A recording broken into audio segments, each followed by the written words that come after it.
Difficile de rester insensible face à la beauté de ces fleurs. Difficile aussi de se dire qu'il y a quelques jours, elles n'étaient que de simples sacs et bouteilles en plastique. Ces œuvres florales ont pris vie grâce à William Amor, un amoureux de la nature, sensible à la pollution par les déchets plastiques. Je voulais justement raconter une jolie histoire. Je trouve que c'est une des plus belles poésies que de dire que quelque chose qu'on considère comme vilain, néfaste, peut devenir en fait ce qui est de plus beau sur Terre, les fleurs.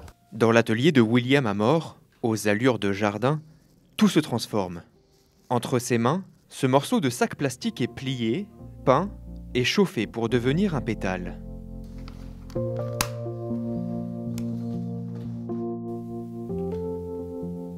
Dans le calme, avec concentration, l'artiste métamorphose minutieusement ce filet de pêche en pistil de fleurs avec ses outils. Des techniques qu'il a développées en autodidacte.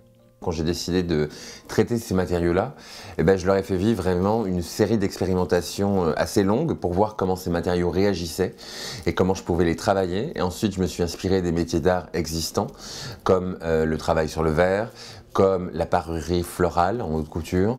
Véritable œuvre d'art, les créations du Parisien sont exposées dans le monde entier comme ici, à Hong Kong.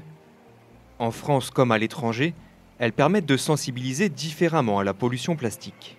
L'objectif que je voulais, c'est déjà provoquer des émotions. J'ai la chance d'entendre des mots comme je ne verrai plus jamais un sac plastique de la même manière.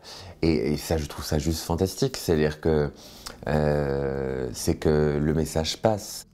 Et le message se transmet. Des entreprises font appel à William Amor pour réduire leurs déchets, et ce dernier forme désormais d'autres personnes à son art. Le jardin artificiel du Parisien n'a pas fini de fleurir.